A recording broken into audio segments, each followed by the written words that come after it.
my name is Jen Pierce, and I'm a geosciences professor at Boise State University, and I'm Ken's daughter. So my background is mostly in wildfires and Holocene climate changes. So I'm also a geomorphologist, but not a glacial geomorphologist per se. So. Well, I'm your driver, David. Looking forward to it. I'm Lyndon Dignac, and I have no geology training whatsoever, just interested in the geology of the area. I'm Beverly Boynton, and I'm just interested also. And my career has been with the U.S. Geological Survey. I became emeritus in 2003, and one of the things that I sort of had on the list to get completed was a report on the work I had done in the greater Yellowstone area, and I managed to get a professional paper published this year. 1835. On the geology of the glacial geology of Jackson Hole. But you'll know it all after today. Jackson Lake Lodge in the Visitor Center, and there's also the creation of the Teton landscape, which I have in the bus. So those are useful guides for folks. Oh, and there we go. A mixed group here where we've got a lot of folks who've had a career in geology and a lot of folks who are interested. So what I'd love to have is lots of dialogue. As folks have questions, please ask them. Ask the folks in this group. Also, if we don't have answers, especially to a lot of the bedrock geology questions, we'd love to have the geologists of Jackson Hole chime in from your expertise. So do make sure you wave your hands and say, hey, we don't get it, you're talking over our heads. So the first stop here, the whole theme of today is what? Glaciers. All right, so the theme of today is glaciers. We won't be talking as much about things like the bedrock geology. We really will be focused on those glaciers. And we're going to start out today with the older episode of glaciation which we refer to as the Bull Lake glaciation. And just to get it in your heads before this first stop, you want to think of that Bull Lake glaciation as the Jackson Hole glaciation, W-H-O-L-E. Bull Lake was the big glaciation that filled the whole of Jackson Hole, all the way down here, all the way to the top of Storm King. So there was a glacier, Snow King, sorry. I'm over from the Victor side. Snow King. So, and I think John and my dad have some great anecdotes about that. So I'll let my dad take it away.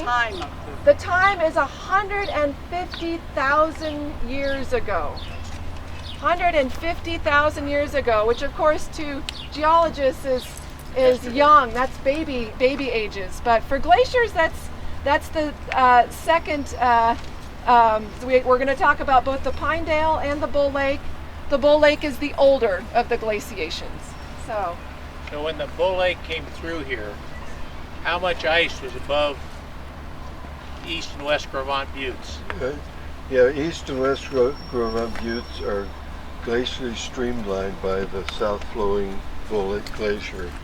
So the ice level was at the top of Snow King Mountain. For people familiar with Jackson Hole, Phillips Ridge, the upper 100 feet of Phillips Ridge stuck out of the glacier, but it was flowing. Where's Phillips Ridge? Phillips Ridge is on the west side of Jackson Hole. The highway goes very close to it. So, the Bull Lake glaciation is part of that sort of master chronology for climate change. Is from marine records, cores from marine sediments, and what's called marine isotope stage 6.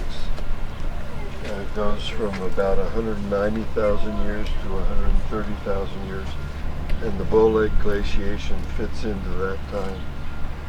The Pinedale glaciation in Jackson Hole, there's three parts to it.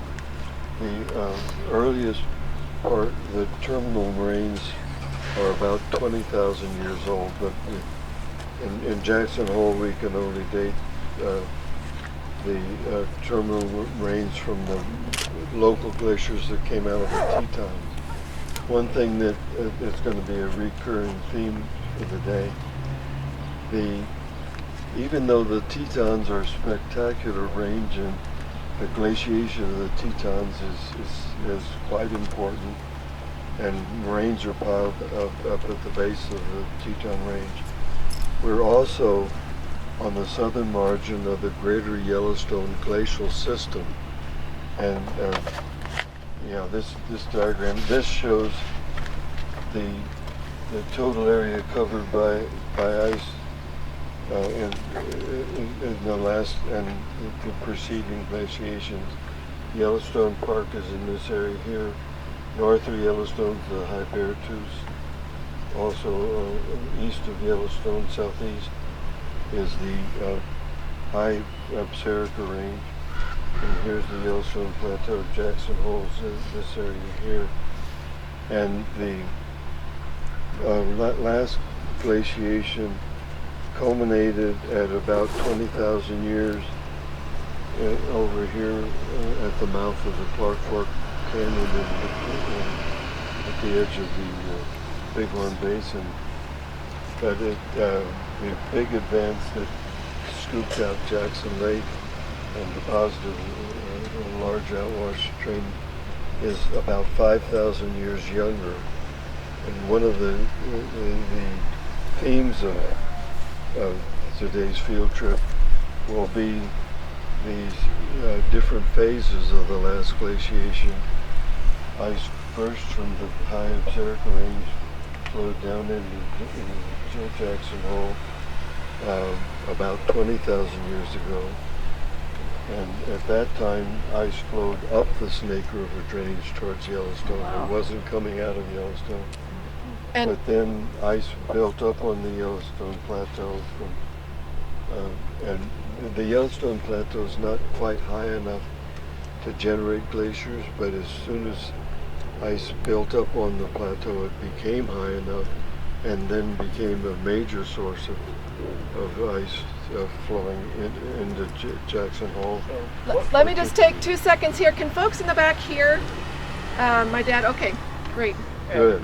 And that early the earliest glaciation, what was the source of it? What was the high mountain it was coming from? In the last glaciation, the original source area is the High Beartooth and the High Absaricas, and the Yellowstone Plateau wasn't quite high enough to generate ice. But once it started, ice from these areas got onto the plateau. It made the plateau high enough, and the major source of ice became an ice cap on the Yellowstone Plateau. So we're going to be just looking at Jackson Hole, but it's important to sort of have in mind that the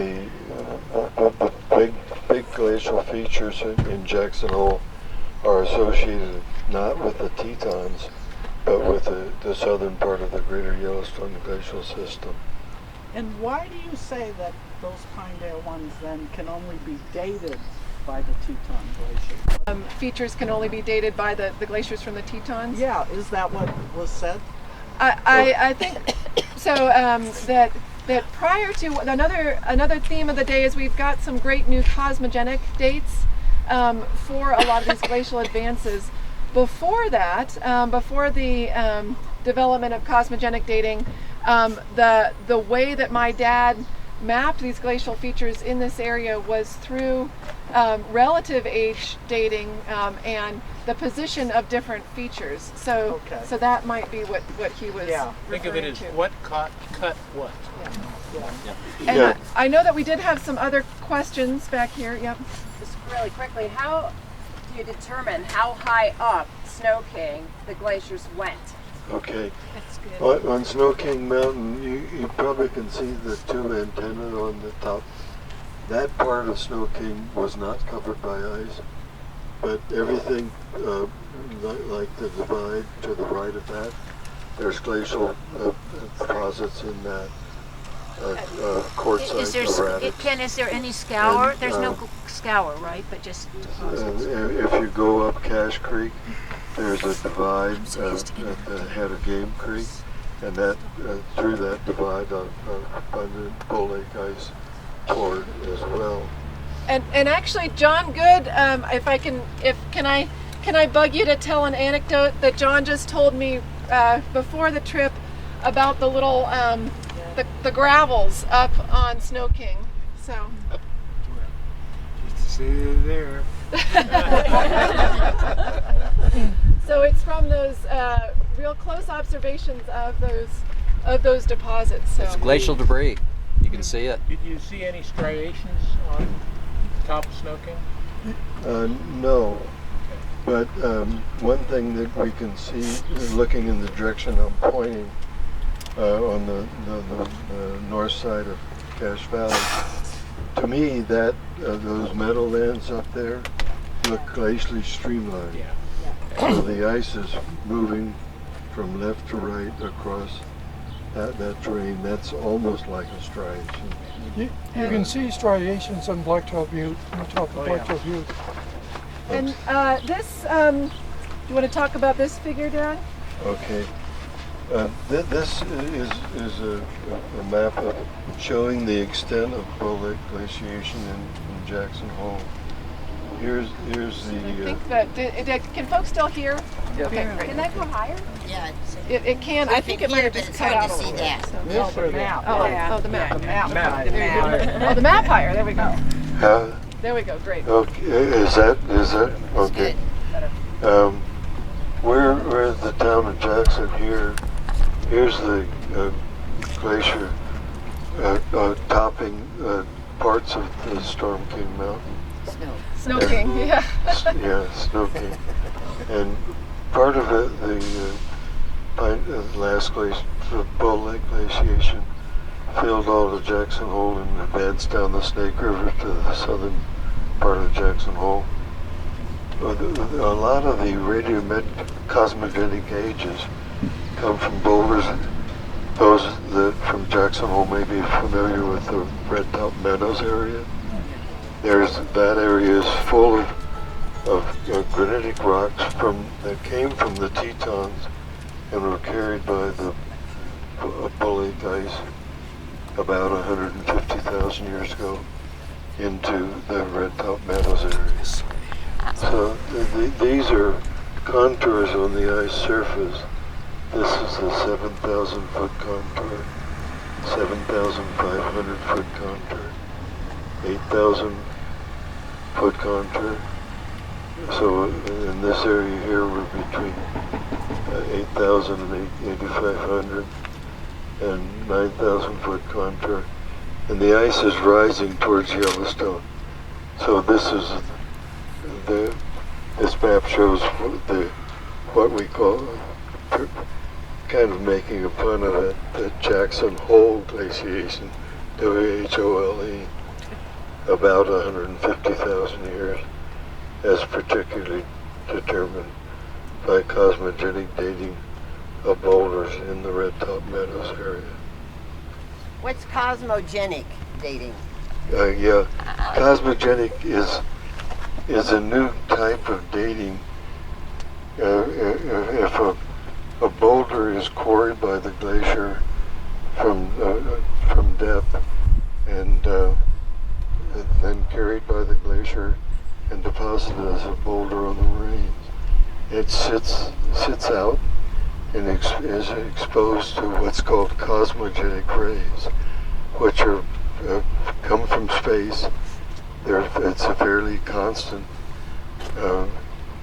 radiation, and things like quartz crystals in that boulder are irradiated by the cosmic flux, and so the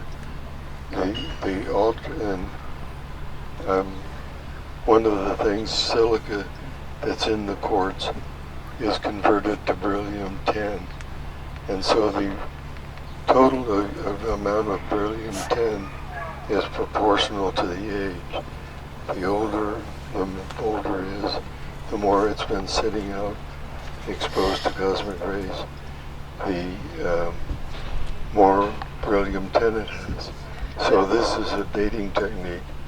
One of the diagrams shows all the cosmogenic ages of boulders on the moraines, and the ones at the Clark Fork moraines at the edge of the Bighorn Basin are about 20,000 years old, whereas the ones in northern, south of Jackson Lake are 15,000 years old. And the Bull Lake from this area here dates about 150,000 years old. So this cosmogenic dating, combined with the sequence relations that we worked out geologically, provide the understanding of what happened in detail through time. And the way I like to explain this is, so if you've had a boulder that was moved by the glacier and it was scraped off, the outside of that boulder was scraped off by the glacier deposits that boulder, that glacial erratic, and as soon as that boulder is deposited, it's like getting a cosmogenic sunburn. So as that boulder accumulates, just like we are right now, cosmogenic rays, the longer that boulder sits out, the more signal of that accumulation that boulder develops. So it's kind of like a sunburn that shows us how long that boulder has been sitting out, and by dating it, by looking at the proportions of that beryllium-10 to silica, then we can actually get a true age for that deposit. Now the trick is, right, that depends on what. So what do you have to, so this assume if you want to get a good age off that boulder. Your sampling's got to be really consistent. Your sampling's got to be consistent. Good. What else? No exposure. No shade. Good. No initial beryllium. No initial beryllium. No forest fires, which caused a big spall of that rock to come off. So it's very important not to just go out and think, oh, we can wang off a piece of a boulder and get a good date. So you have to convince yourself that that boulder has just been out there sitting there since it got deposited by the glaciers. So, for example, I work up in the Idaho batholith country with that real crappy granite. I can't use cosmogenic dating because I can't convince myself that that rock has been intact since it's been deposited. And it hasn't been moved by a river. Exactly. Yeah, exactly. We want to make sure it hasn't been remobilized. Exactly. Fires about every 5 years too. Yeah, there is that problem. So, good. So again, just to recap, imagine if you were here 150,000 years ago, there would have been 1,500 feet of ice above your heads that got through, now Dad, the saddle on Snow King, but not up to the top of the antennas. So, so that's the environment we would have been in 150,000 years ago.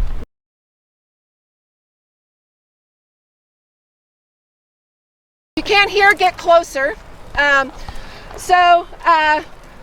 We're going to do a few fun things here first. I think a lot of folks probably have questions about some of the basic terminology, and we're going to go through those. But first, what I'd like you to do is point to where you think glaciers came from in this area. And there's more than one right answer. All right, ready, set, point. All right. Good. So just to make it clear again that there were amazing valley glaciers that came straight out of the Tetons towards us, and those moraines have dammed Jenny Lake. but what my dad has been talking about with the Bull Lake and Pinedale are the ice cap that was covering Yellowstone. I tell my students that an ice cap is like a honey badger. And what do I mean by that? I mean, yeah, Robert's saying I have no idea what you mean by that. Honey badgers don't care, right? That's the whole joke about that. They'll go wherever they want. Ice caps don't care. Ice caps will flow over the tops of mountains and keep going. That's what happened coming from Yellowstone. These valley glaciers pretty much stayed in those valleys over there. Another big question, outwash. What the heck is outwash? We've been talking all about this outwash. It's not like, is this something you spit out after you've been brushing your teeth? No. Something in the bottom of your beer? No. So outwash is the masses of water and sediment that are coming out from these glaciers. So imagine all that ice, all that meltwater, all that material. That is what we are standing on right now, going all the way down this scarp and filling up this entire valley. So when we're talking about this glacial outwash, it's not what you think of, from your introductory geology class. We're not talking about moraines. We're talking about this meltwater full of sediment that was coming off the snouts of these glaciers. So that's really what we're standing up on. I think my dad mentioned something else that's really important about this. Who's our ecologist back here? Right, sir? So in terms of ecology, that outwash, water drains right through it. It doesn't have much clay, not much silt. So that type of material dictates the vegetation, and the type of vegetation will tell us what types of animals are going to be living in those environments. So from an armchair geology standpoint, you could sit at home or look on Google Earth and map the outwash from the sagebrush. Yes? Was the water movement massive, and was it rather slow and continuous? Great question, and I'll pass that over to my dad to answer. So was the water continuous or from the outwash? I think I'm hooked up to this PA system here now. It's fine underneath. Either way. I don't think this is this. Okay. Oh, it's dead. Okay. Okay. So glacial outwash. Sort of think of the steady state of a glacier that's got a stable position, and there's the lower 2/3 of the glacier is melting. The lower third of the glacier is melting. The upper 2/3 of the glacier is above the snow line, but it also has some melting. So there's a tremendous the rivers, particularly the Snake River, is larger during glacial times, especially about now in late June, early July, when the sun is really high in the sky. A lot of heat is coming from the sun and melting this glacial ice. The other thing the glaciers do is they slide along their base and they pick up material.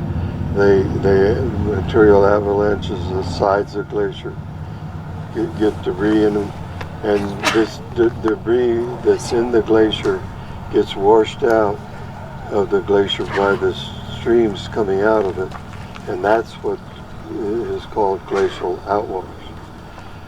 Normally in the Rocky Mountains, glacial outwash is about 30 feet thick or something like that.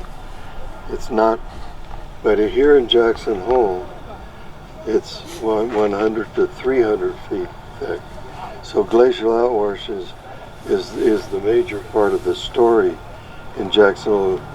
And one of the changes in typical Rocky Mountain areas, I belong to an organization called the Friends of the Pleistocene, and they very often go look in glaciated areas.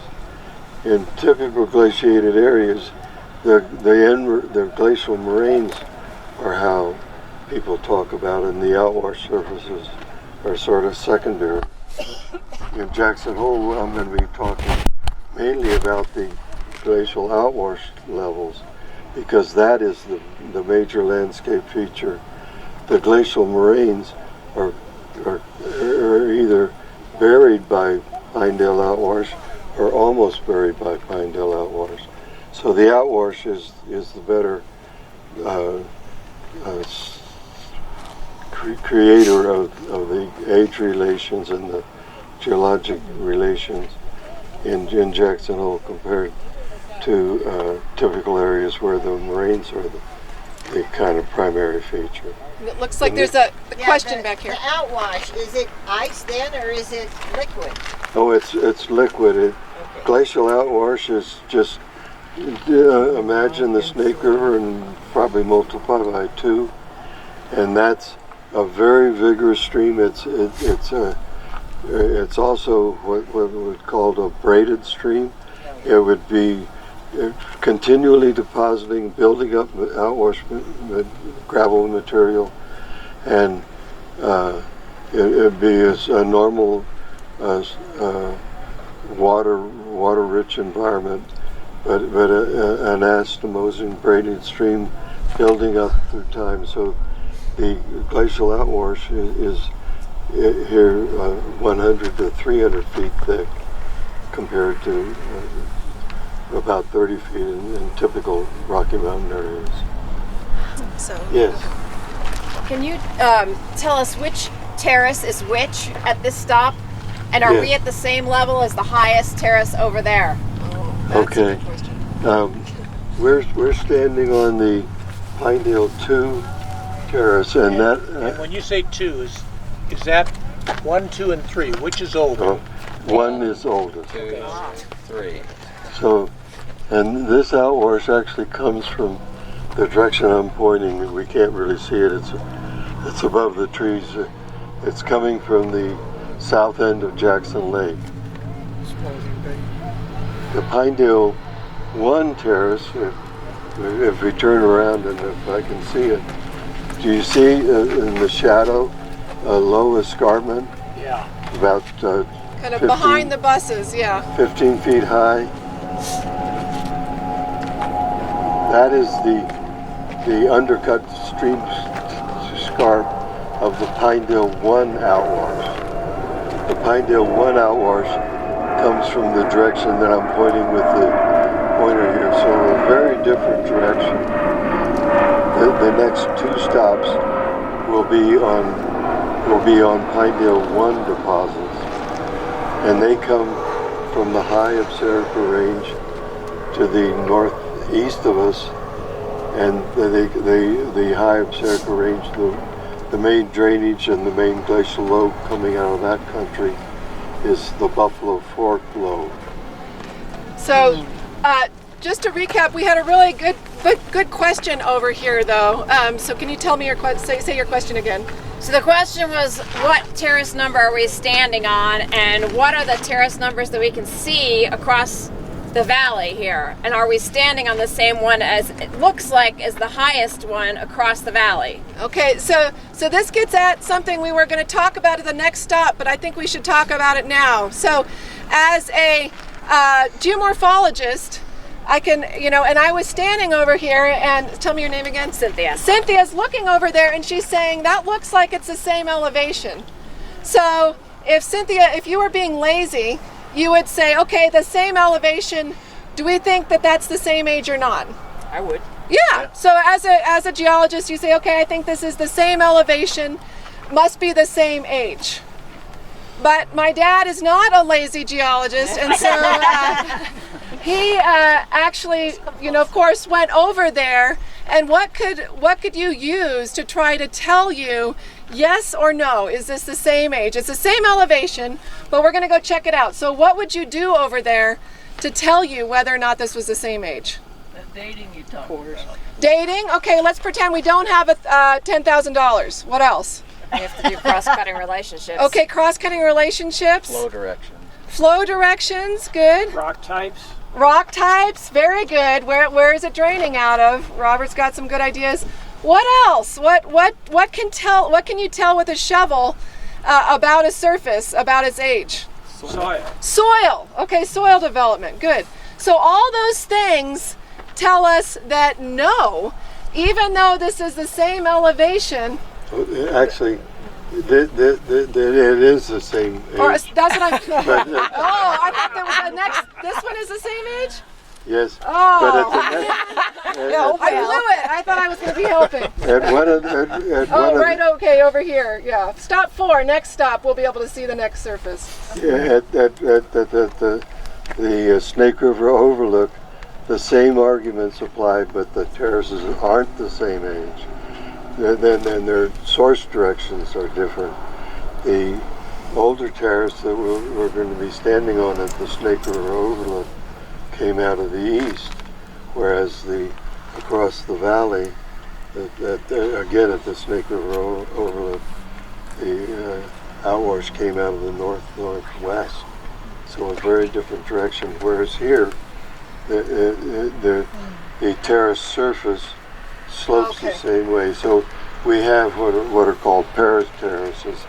The Pinedale 2 outwash that we're standing on is the same age as that across the river. Okay, so never mind. It is. The low one or the high one? So I think what. The high one. And so if I'm confused, you guys are probably confused. What I think my dad is saying though then is this low scarp over here from the Pinedale 1 dives underneath here, Dad? Okay, this is what these arrows are showing, and that we are on paired terraces then of the Pinedale 2 right here? Yes. Okay, barely. We're at stop 2 here. Yep. When we go just a few miles up to stop 4, we will not be on these paired terraces of the Pinedale 2. And again, the age of that is about 15,500 years old. But it looks like, right. Yeah. So this is the red Pinedale 2. Then there are 2 terraces across the stream, a red one, and the higher one is probably the yellow. Well, and the lower one is showing as yellow too, right up against the stream. You can see it right there. Oh yeah. But the higher one is not the major one. If you look over there, you can see a slight step up on top of the major one. So be careful. Yeah. Oh. Well, what the current Snake River is cutting based on this looks like yellow, which is 3, and then that terrace, which is very prominent, looks like that is 2, correct? Yeah, I think that's correct. So then the Pinedale 3 youngest inset surface right down here, Dad, is that flood flume? Yes. Below us, looking down to this intermediate bench about halfway down to the Snake River level, that's what we call the Pinedale 3 terrace level. The potholes area is a sort of type example of that, and that is inset below the Pinedale 2 terrace level that we're on here. And this inset level acted as what we're calling a flood flume. The glacially dammed lakes up valley from here in the up valley from the Snake River overlook area. But I'm sure the glacially dammed lakes periodically, probably once you have a glacially dammed lake, if you have it happening once, it probably happened at least 10 times. The same process. The big floods across the channeled scablands are many floods. And the same thing is true here, that there was multiple floods. And so at the start of between Pinedale 2 and Pinedale 3 time, the Snake River was up at about the level that we're at now. And the periodic floods down the flood flume eroded this inset valley to at least half the distance down to the Snake River. And we've got a couple more questions and just a quick clarification. Standing right here, especially for about half of you are not geologists, right? It's hard to imagine that the Snake River wasn't always right there. but it wasn't. So what's happened over time is that, again, we had these big, imagine Alaska, and imagine those braided sediment-rich streams were flowing along at the level we're standing now. And the Snake River, to be in its present position, is very recent. So, maybe 10,000 years that the snake has more or less been there. But at the times we're talking about, this hadn't even been cut yet. So, yes. I was just going to ask, with the big outwash idea coming down, those glacial moraines that have impounded Bradley, Taggart, and Phelps, they must have been later, or the outwash would have scoured them out. Very good. Everyone hear that? Yeah. Do you have a cross section across this stop? Do we have a cross section across this stop? I don't know if there's one in the professional paper, but we do have kind of the slopes of the different terraces in there. So, yes. I've thought I've understood this for years, and I'm feeling like the vocabulary, I'm Yes. still a little confused. We're on 2, outwash. That's 3, and 1 is up higher than us. It's slightly higher and comes from a different direction. Okay, It so comes- so I've had this wrong my whole life. The sedimentary deposits, the oldest rock soil is on the bottom. So these are we're not having 1 come down and then 2 outwash and then 3 on top of it. It's we've got the valley fill like this. The sides are covered with 1, and then the next age came down, which is this one, and then this filled in a drainage here. So if we drilled right here, we would not hit 3. No. It's just filling in this valley here. But if you drilled here, you would hit 1. It would be buried. I've always pictured it like this. Yeah. So this is a really important point for folks who are trained in geology. Tell me your name again. Bob. Bob, just like you said, for all of geology, you've been taught that you have the oldest down here, getting younger as you go up in sequence. And that's absolutely true as a geologist. But for streams and stream terraces, you want to think that you have your oldest surface up here, and the stream was wandering back and forth across this older surface. Then it cuts down to a younger surface, cuts down to a next younger. So for stream terraces, they get younger as you go down. So this is oldest here, and then youngest there. So very, very important point. Very confusing for my students when they're taking geomorphology. So you're not the only one who is confused. I've just always pictured a big glacial ice coming down here with the toe, water draining off the toe of it, filling the valley, and so the oldest deposit would be down there, and I had totally wrong. No, well, I think great Bob's question. point is really important, because what he's saying is that, so yeah, you're getting older as you go down, but then there was an intermediate event that filled Younger as you go down. Younger. Yeah, I'm sorry, younger as you go down, but there was an intermediate event that filled in, and so put the very youngest sediment below us. Yes, down there. Yes, absolutely. So then my last question then on this, what do we see here that is a terrace from the current, what we would call current Snake River? Where does like 2 stop? In the trees. 3. The trees basically? Yep. Yeah. Yeah. So I'm when spaced. you see like this one right here, this bench in the sagebrush that's coming right down there, what's the 2 levels there? Okay. Where the trees are represents lower terraces of the Snake River that we can't really see. Yeah. There's about 10 different levels of the Snake River in this area here. And a geomorphologist from the University of Oklahoma has worked on these in detail, associated with the understanding of the flows from the Jackson Lake Dam. So anyway, the detailed study, once you get below this bench, this sagebrush bench, there's 5 or so terraces below that, locally preserved, and each of those is what we call post-glacial. The inset of sagebrush covered terrace is the youngest of the glacial age terraces. Okay. The Snake River carried erratics up the Snake River. Whereas in Pinedale Teton, Your bottom map might be this one. Jackson Lake was hollowed out. The Snake River was big, and the glaciers actually flowed up the Buffalo Fork rather than down the Buffalo Fork. So the glacial, it may be confusing to the layperson. It's fun for the geomorphologist because we get to work on all these interrelations. And the details of the history is not at all what you might think just with a casual look at the landscapes. You might explain this map. I think That shows it best.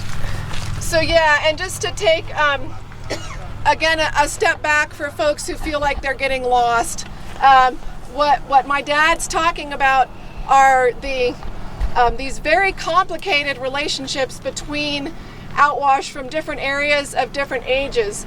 Big picture idea though, again right here, is that we're talking about this sediment-rich floods that were coming from these, more or less these directions down here, depositing all this material that we're standing on. But you can see the west-directed flow over there in the green arrows. And below, right there, we're standing further down, right in there. Yeah, the next stop's going to be in this area right here, and we'll be able to talk about it more. One thing that I wanted to introduce, standing here, and a good geomorphologist, Fritzell, who wrote one of the main papers. Dave Love was a colleague of his. Anyway, in standing here, and you think about glaciation, your eyes are attracted always, and even my eyes are attracted to the Teton Range. But that isn't the big story of glaciation in Jackson Hole. The big story of glaciation in Jackson Hole comes from the southern margin of the Greater Yellowstone Glacial System. And the Tetons were small, interesting, but kind of puny glaciers. The big Yellowstone Glacial System was 10 to 50 to 100 times bigger than the glaciers coming out of the Tetons. But it's with that kind of view, you keep looking at the Tetons, but that's not where the big ice was coming from. We have Joe Licciardi, who's done the cosmogenic dating, dated many of the glacial moraines from the Tetons, as well as the Greater Yellowstone Glacial System.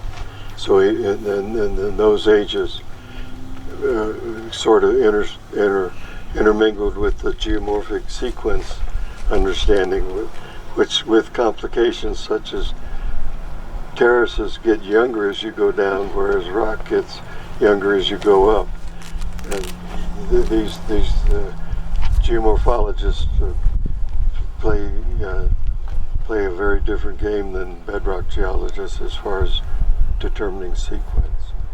But if you're, as I am, as Jennifer is, a geomorphologist, and as Bob Pomkris is, in geomorphology, a lot of details make up the sequence record. Went this far. Okay. For information. Yeah. And Well, I've they just also said in the wondered, trees. how come with the deglaciation, No, I not never the hear hydrants. that there's eskers or drunkens? No, You know, and so you aren't getting. I think the short answer to that.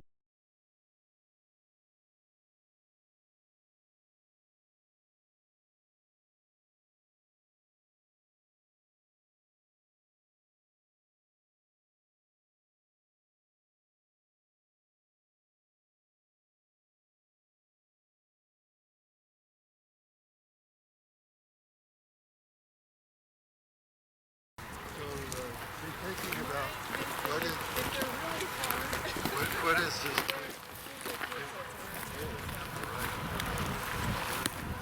You know, The sedimentologists that I studied under had a definition that knows what's okay. Will crack it open.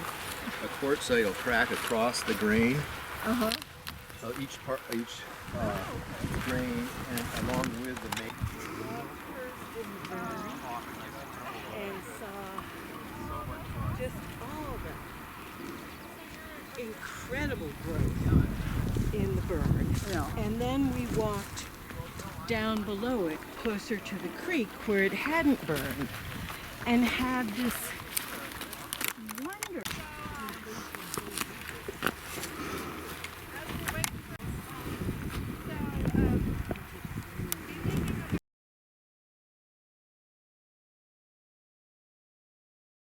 Okay, yeah, I have some reminiscence, which I'll do probably on the bus. But we're in the parking area, which is just off this photograph. And here's the Pinedale 1 surface. And it's pretty hard, but I think I can see them. The flow on this surface channel pattern is shown by this arrow. But it's very muted. So that this surface has been around long enough to become muted, and one of the main reasons is windblown silts, which the winds in Jackson Hole commonly come from the south, and they're traversing the Pinedale to outwash. The winds deposited this silt, so that this has made this pattern obscure. As Jennifer mentioned, one of the common things when people get here, geologists that aren't thinking hard enough about the problem, say, well, the surface on the other side of the Snake River is about the same altitude, it's a paired terrace, it's the same age, and that would be wrong. The outwash on the far side, here you can see the channel pattern is very muted. Here it's much more recognizable. And even though these are the same altitude, they're not the same age. The other thing is that this surface slopes this direction. So it's going to get lower as you go over this area. And the actual, it's shown in the professional paper, profile section here, and the Pinedale 1 outwash surface is buried over here, and the whole the Jackson Hole at that time didn't look like it does at present. The Snake River was way over to the west of us here, and wherever the surface projects to, I think it was near Timbered Island at this time. And one other thing about this the Burn Ridge outwash surface does slope to the west. And because of its west slope, people thought that the slope may relate to the Teton Fault. Well, for arguments that are outlined in the professional paper, the depositional gradient of this Pinedale 1 outwash was about 10 times the tectonic tilt. So if you could really find some exacting way of measurement, indeed it is tectonically tilted, but the depositional slope was 10 times that, so that it's in the noise in terms. And this is widely quoted that this slope is tectonic, but it's not. It's mainly 9/10 of it's depositional. So just to back up a little bit, and then maybe take one step back so the folks right over here. Oh no, no, you're good. I was getting my dad to back up so you could see the map. That over time. So let's pretend we never would do this, of course, because it wouldn't be allowed by the Park Service. But let's pretend that we, dug a trench right over here. You'd really be able to see that trench for 5 years, 10 years, maybe 50 years. After 1,000 years, the sides of that trench would have raveled down, and you'd have vegetation growing on it, and you wouldn't see it as well. So that's the same sort of idea that that Ken is using to understand the ages of these glacial deposits. So the younger the deposit, the more you can still see these little features from these channels. The older the deposit, the more time we've had for windblown silt to fill in everything and make it smoother.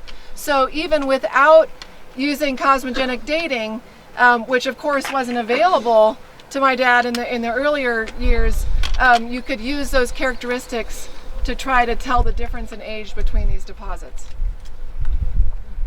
So is this 3 also? Is this the same 3?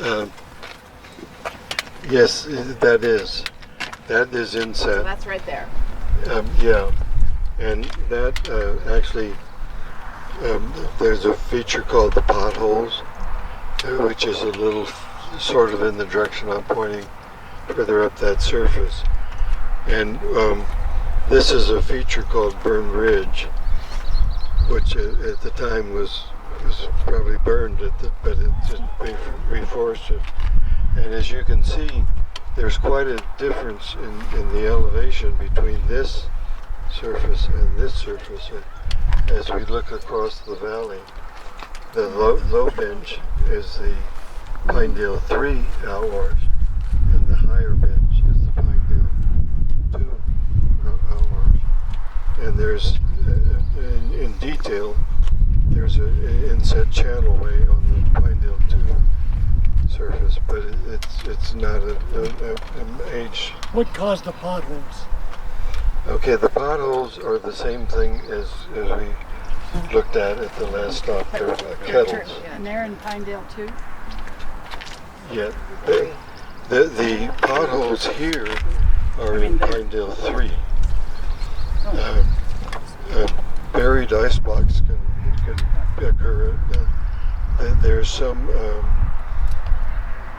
potholes on the... I meant the ones over there, the ones Yeah. that are called potholes. Yeah. That's Pinedale 3. So if I was naming it, I would call it the kettles rather than the potholes, because potholes is a different geomorphic feature in general, but that's what they're named. Ken, were they PD2 ice that was buried or PD3 ice that was buried to make the kettles there, the potholes? Yeah,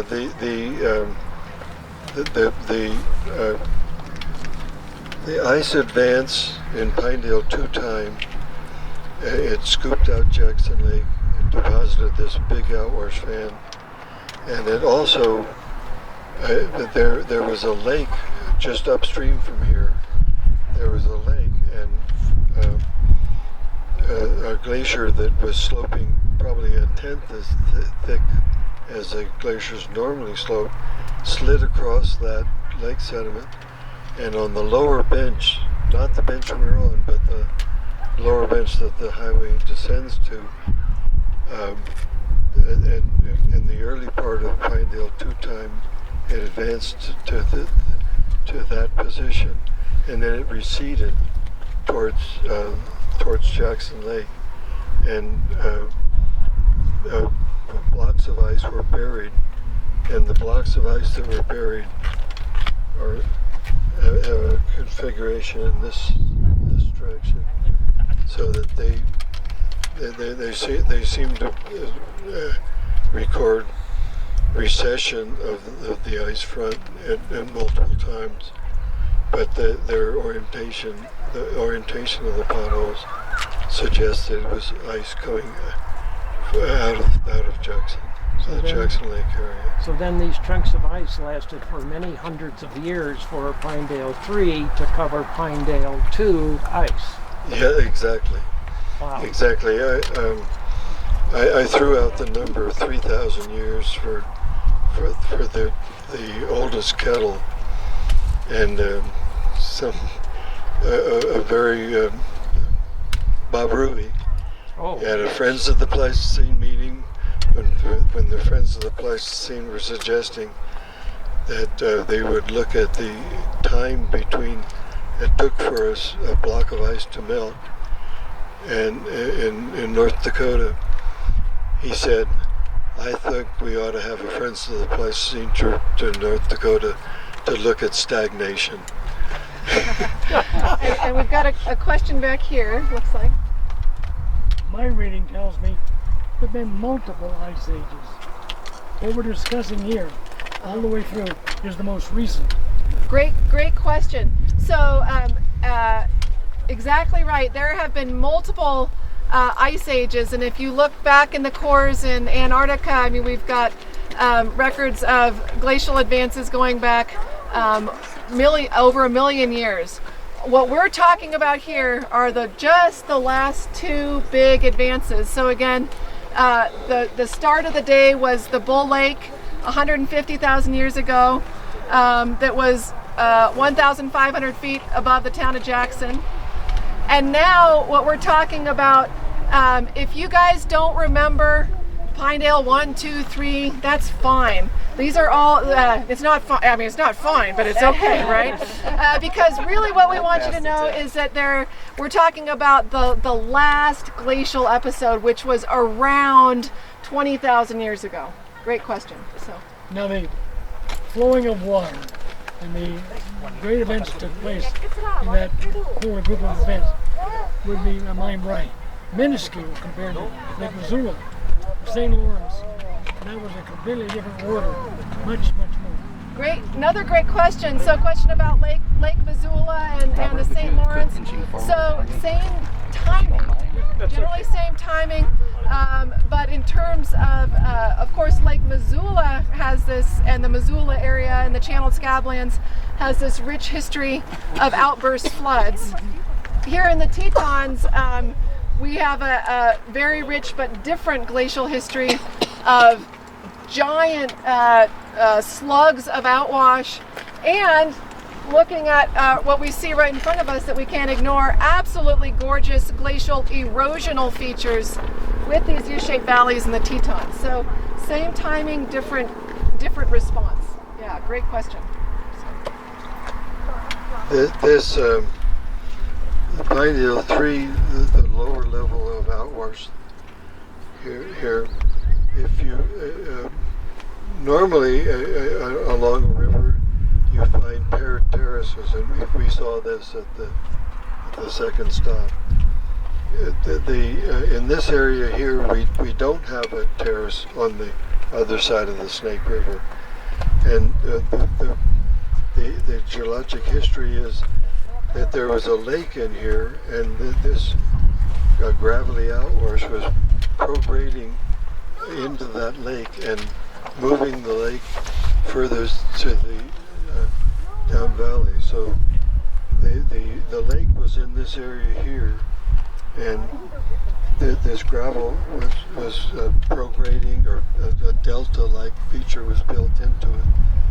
And to confirm this interpretation, if you look in the creek bank, the river exposures in the high bank, there's gravel that's about 15-20 feet thick, and that overlies lake sediments, embedded lake sediments, so that we part of the evidence that the lake was here is the actual lake sediments that are exposed in bluff exposures along the Snake River.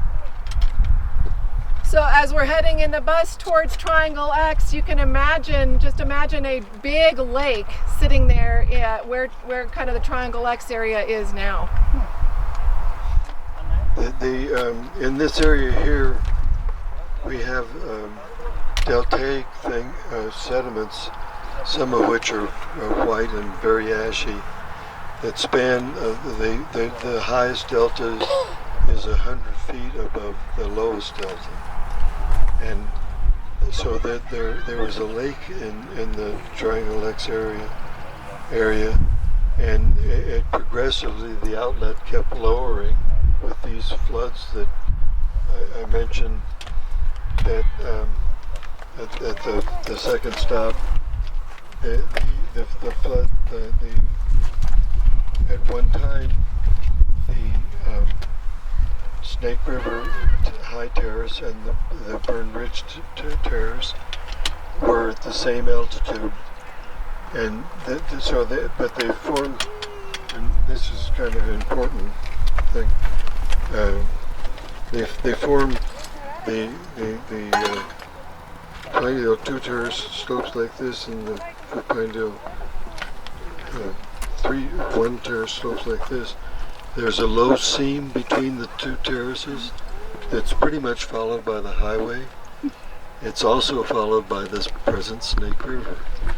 The Snake River found it the lowest place that it could find to spill out of this lake was right between here and the far side, and so it spilled out at that position, and then multiple floods, probably 10-20 floods, eroded that outlet down to at least halfway down to the present Snake River.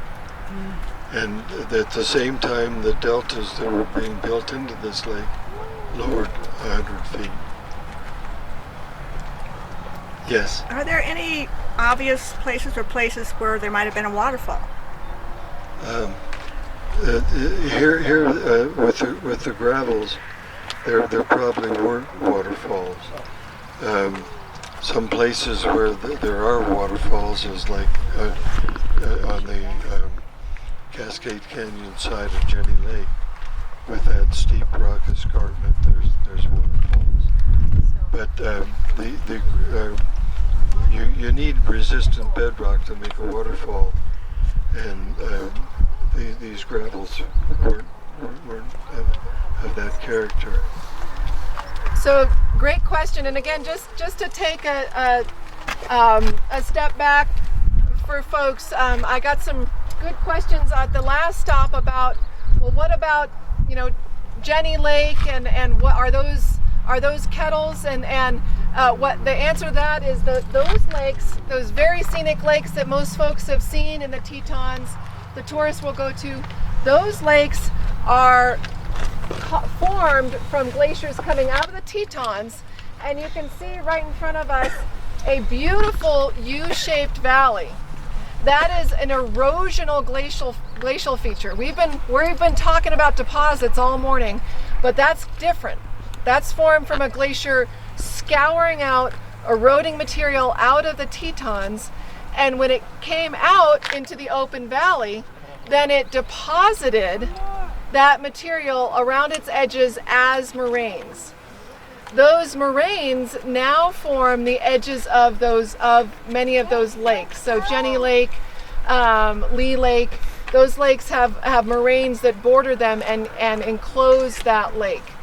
And those are again more recent Pinedale glacial erosional features that we're looking at here, and you can see that sculpted bedrock, and that would be exactly where we still have waterfalls over that resistant bedrock from those glaciers.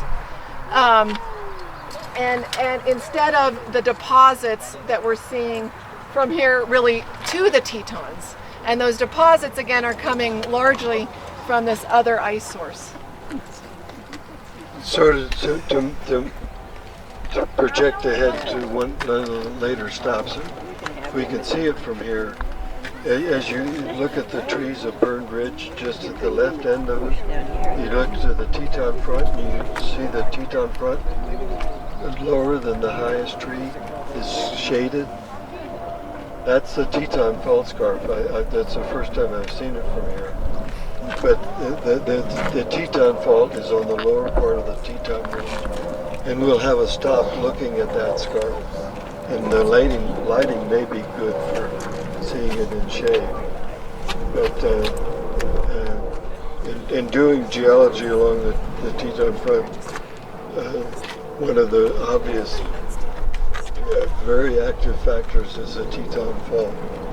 It's a very, we wouldn't have the park and the Jackson Hole or anything unless the Teton Fault was here. All right, and the tourists. All right.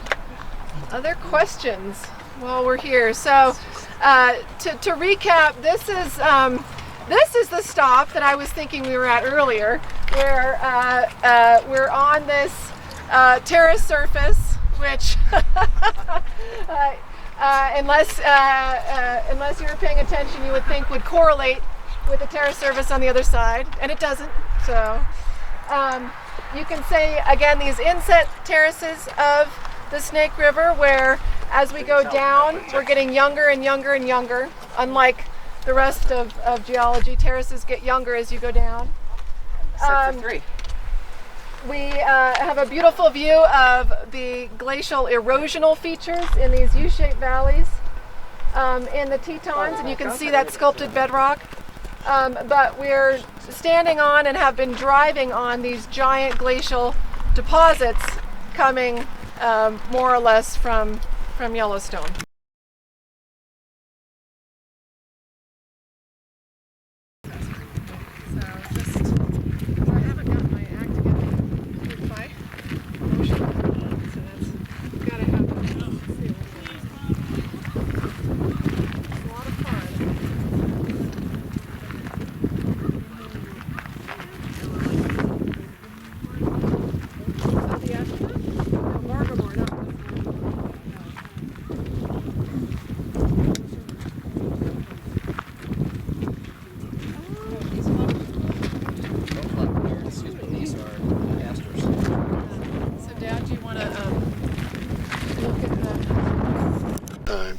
On the Teton Fault. Then the top of Signal Mountain and going down to the foundation of the Jackson Lake Dam is the Huckleberry Tuff from Yellowstone, and that is just a little older than 2 million years, and it dips 11 degrees. So and this is sort of spilled out in the guidebook, in the professional paper. The main activity on the Teton Fault, as is revealed by the tilting, is post Kilgore Tuff, younger than 4.5 million years. One other, so the dating of the Teton Range and the Teton Fault in some of the older literature is said to be younger than 10 million years. The argument I just presented says it's younger than 5 million years. One other part of the argument that the actual Kilgore Tuff, the lower unit, comes from the Heisey volcanic field on the far side of the Teton Range. And the Teton Range could not have been anything like its present barrier. It was either not present or very low at the time the Kilgore Tuff found its way eastward into here. So the Kilgore Tuff demonstrates, and my co-author on this study is Lisa Morgan, who did her doctorate on the Heisey volcanic field. And the Kilgore Tuff is well identified on Signal Mountain by its magnetic progression as well as its lithologic character.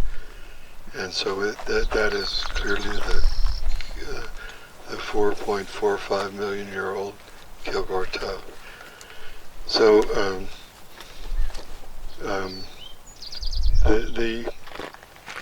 if you're looking at something like the Teton Range and you say, that's magnificent and spectacular and geologically young. All these things could have been said about the Teton front, but we really didn't know how young. And the argument I just presented says when you have something that impressive and that spectacular, it's geologically very young, and it's younger than 5 million years. And geologists talk of 50 million years, 500 million years for the Cambrian, just a hundredth of part of geologic time. So that even though the focus of this field trip is on the glacial deposits, the Teton Mountains are also very young geologically. And so if, turning the argument around, if you see something that looks that fresh, it's quite young. And I guess just to take this, what I think is really neat about this is a couple things. First of all, that of all this landscape, of all the tour groups who have been up to Lunch Tree Hill, we might be the first one who has been in awe of the tilting of beds that we see on Signal Mountain, right? This is not the most spectacular thing necessarily you see in the landscape. But for my dad and for other geologists who have worked in this area, to figure out that the implications of having the Kilgore Tuff over here, and that tuff being about 5 million years old, means that the Teton front has got to be less than 5 million years old. So that's a big implication that we're getting from somewhat innocuous treed ridge in the distance. So I think it's just a great illustration of how really paying close attention to geology and trying to understand it. And that comes from not going and studying something for 1 summer or 2 summers or 3 summers, but 50 summers to put it all together, along with the other really important contribution of my dad's career, which is related not to the glaciers, that's one big contribution, but to this map, which is the Yellowstone Hotspot. So putting those two pieces of his work together. Yeah, and that's a great introduction to the track of the Yellowstone Hotspot. In 1990, in an open file report, Lisa Morgan and I published this map, and I actually published it in a GSM memoir in 1992. And just this year, in 2018, geophysicists at the University of Texas have imaged, by using a different type of seismic imaging and looking at different types of waves, that resolve material down at the core mantle boundary. The core mantle boundary is halfway to the center of the Earth. And they've resolved that indeed the Yellowstone Hotspot comes from the core mantle boundary. It's a thermal mantle plume rising from halfway to the center of the Earth. The core is a very different composition material, and for the core to lose heat, it sends up thermal mantle plumes that surface, and one of those thermal mantle plumes is centering and is coming up under Yellowstone. One of the others is coming up under the Hawaiian Islands in Hawaii. But Yellowstone is one of the few ones that's in a continental setting. And there's been, Lisa Morgan and I published 28 years ago on the idea that indeed a thermal mantle plume was rising from the core mantle boundary. The track of the Yellowstone Hotspot affects parts of a 6th state area. So it's a big geologic feature in North America. And it only makes sense that some fundamental processes affecting this six-state area. The track of the Yellowstone Hotspot starts in the kind of common area between Nevada, Oregon, and Idaho, and we conclude that it's a plume head, a bulbous plume head that rose and intersected the crust of the earth in that position, that area, and it's a very large area. And one of the kind of geological complex parts is that there's a lot of volcanic activity, but south of in the southern part of this, it's mostly rhyolite, like Yellowstone, whereas in the northern half of this big area, it's basalt, the Columbia River basalts and associated basalts. And we explained the difference between the volcanic activity, all 17 to 15 million year basalt, volcanic activity basalt on the north half, rhyolite on the south half, was a difference in the crust of the earth. And indeed the crust of the earth is different. The southern part, we have a granitic crust, and the hot basalt comes up, and because it has a much higher melting point than granite, it melts the granite and the basalt crystallizes and rhyolites come out. Whereas in the northern half of this area, it's a very different mafic crust, and it's basaltic in composition in that area, the Columbia River basalt surface. So that's kind of an oversimple version of that. Can you talk about what we see on this map? Yes, and then the volcanic calderas and volcanic activity get increasingly younger as we go towards Yellowstone. And one thing to think about is it looks like the volcanic activity is moving to the northeast, and that's how you would think of it. But the problem is we're on a moving boat. Where the North American plate is actually going this way. And it's going to the southwest at about an inch a year. And that's determined by independent geologic evidence of global modeling. So that this trend of younging volcanic activity going towards Yellowstone, there's two factors. Just in terms of the mantle plume argument, there's two factors. One is the rate of movement of the North American hotspot, which is proportional to the rate of movement inch a year to the southwest. And the other is the direction of movement. We know that the plate's moving this way, the hotspot trend is going this way. And so both the two factors, this southwest to northeast orientation and the rate, both indicates the same underlying process. And just those two factors to get two coincident variables that could be anything other than what they are. And they turned out to be just what they are, and they match the North American plate movement. To me, is a major argument for the thermal, the origin of the Yellowstone hotspot above the thermal mantle plume.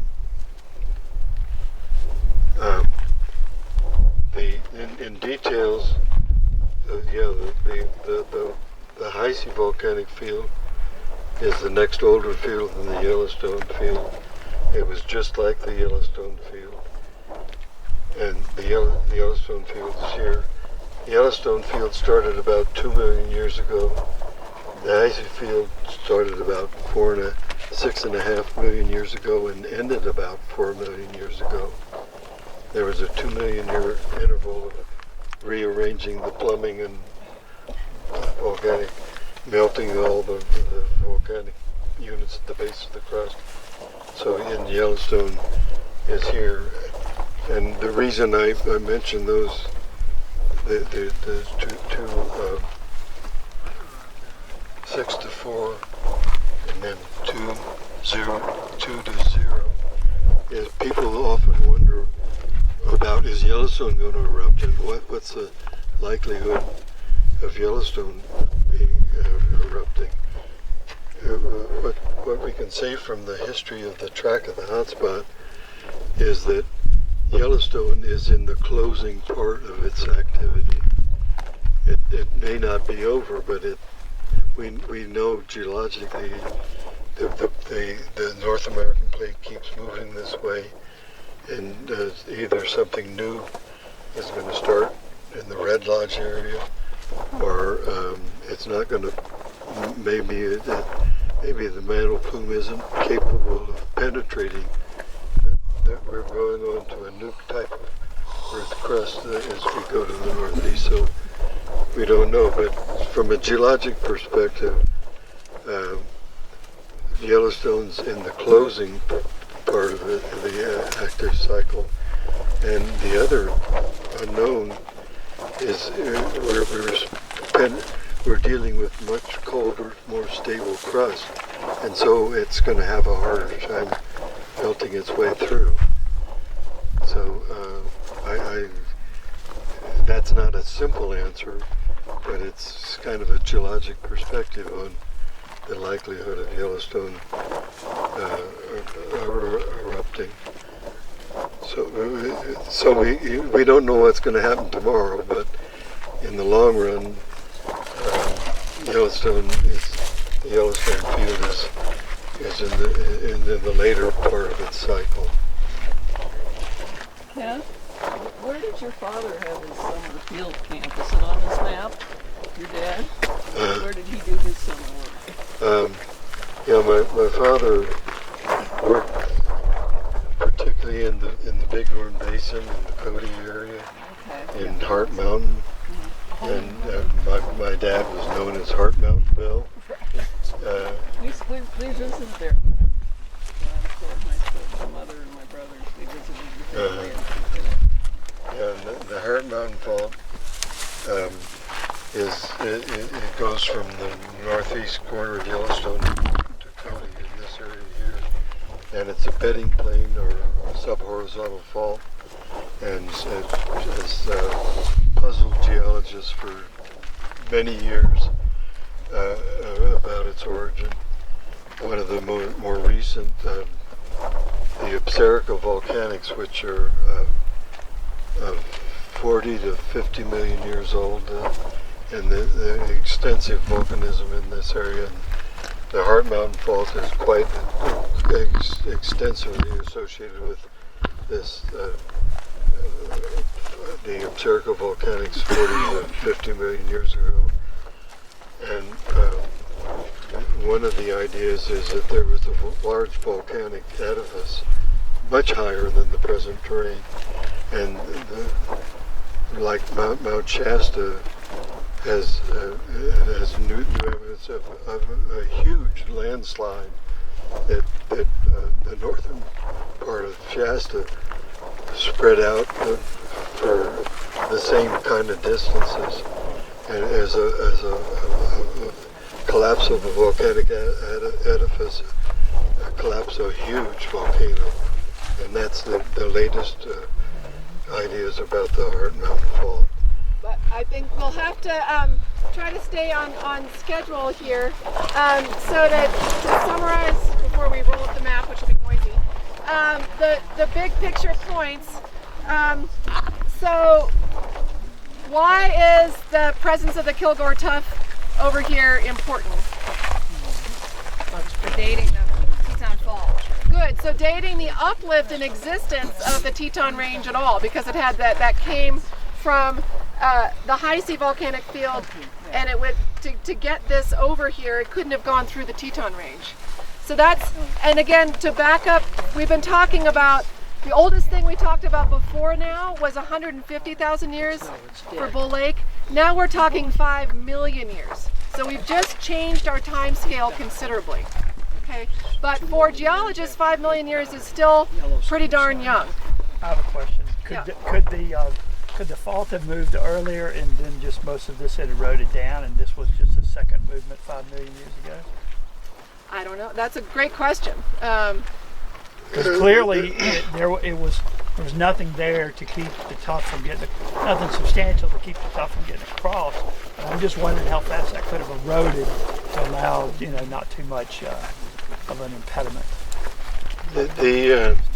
The Teton Formation, which is a sort of a basin-filled deposit, and it gets actually fairly fine-grained towards the Teton front, so that the Teton, the Teton front was not shedding coarse sediment into the Teton Formation at that time. So the studies of the Teton also were similar. And when was the Teton again? 8 to 9. 8 to 9 million. Okay. Yeah. So what part, or if any, of the Tetons did this ice cap, did either the Pinedale or the Bull Lake cover? Yeah, the Teton front, the Tetons are younger than 4.5 million years, and the Bull Lake and Pinedale glaciations are much younger than that. So did they cover the Tetons? No. So great question. So did the glaciers and that ice cap from Yellowstone cover the Tetons? Great question. So the answer is no, not the tops of them. So can folks in the so tell us why looking at these mountains you don't think the ice went over? So can some sharp. They're sharp. Very good. Very, very sharp. So you'd want to be, if you think of those pictures of Antarctica or places like that where this would have been filled with ice and there would have been these beautiful sharp peaks sticking out of the ice, that would be the Tetons. Whereas getting to these lower spots, you can see that it's been sculpted off, but the sharp points of the Tetons have not. Ken, I've been told that I think it was the Bull Lake filled the valley to about tree line on the Tetons. Is that about right? Yeah, It said 9,000 feet. it kept rising. It was at 9,000 feet south of here, and it was rising towards Yellowstone. Okay. About 3,000 feet of ice here. One of the things 3,000 feet of ice here, roughly. I'm thinking about the answers to this. The Bull Lake glaciation is 150,000 years old. Right. But that 4.5 million years old is what, maybe 20, 40 times older than that. Yeah. So this is geologic time is so vast, and even when we subdivide it a little and subdivide it more, it's 150,000 years seems incredible, but that's just the last bit of geologic time. Sometimes that's the error in our measurements. Yeah, the Teton Range looked at the time of the Bull Lake glaciation. The Teton Range looked pretty similar to the present. It's changed relatively little compared to 4.5 million years ago. It probably wasn't there. This area of willows that go all the way to the edge of the far forest. This is a post-glacial big alluvial fan of Pilgrim Creek. And the curious accident of glaciation, the Pilgrim Creek Basin, we're looking at Pilgrim Mountain from the skyline there. There was an ice front that came across that and dammed the whole Pilgrim Creek Basin. And Pilgrim Creek is filled with gravel, about 300 feet thick, and it's all perched in the Pilgrim Basin, and the stream slopes are at angled repose and cascading down those drainages and coming out. The reason that the Pilgrim Creek fan is so huge is it was filled with Pinedale glacial deposits, and then when the glacial dam was removed, these are being all washed out and deposited here, and that's part of the reason for the problems of the Jackson Lake Dam is the dam is partly built on Pilgrim Creek fan deposits, as well as and maybe I'll tell it on the bus, but from the vantage point of Willow Flats and the position here, there were two techniques used by the Bureau of Reclamation to try to firm up and solidify the foundation. I told you that there was 600 feet of liquefiable sediment underneath the dam and underneath the dike of the dam. And the Bureau of Reclamation had two techniques, which I'll describe in the bus. One of which was a big crane racking up a 40-ton weight of 200 feet above the ground, and then letting it flop down, hit the ground, and then they do it again, and the diesel engine would roar and roar and roar and roar, and they get stable, and then they would let the weight down, and it just out of Mighty Python, smashing, and they drove the ground surface down 15 feet. Wow. By that technique. Now, you said again the liquefiable sediments was how thick? 600 feet, right? At least. Yeah. Do you know how much they stabilized? They topped the top part. They put about 200 feet at most of stabilization on top of it. Not good enough. Really? It's all big deep sea, eh? All right.